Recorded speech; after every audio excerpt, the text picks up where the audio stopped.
Ve benim dostum Lənkəranın güzel şairi Ali Heydər Qayıboğlu'nun atalar hakkında dediği şiirinde iki bət deyirəm.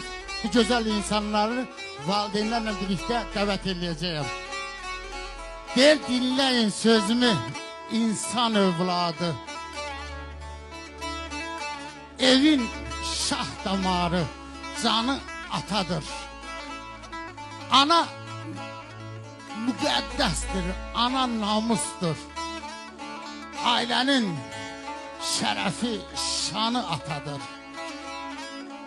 Ata ile tanınar evin ünvanı. Ata ile ölçülür evladın kanı. Atadır ailesini bilen dünyanın evin sultanı Ay Mahir Bey. Vallahi atadır ata. Atasını üzüne ağ olan evlat Allah dergahında sayılır cellat. Olma gel ey evlat sen atana yat. Neslinin kök adı sanı atadır.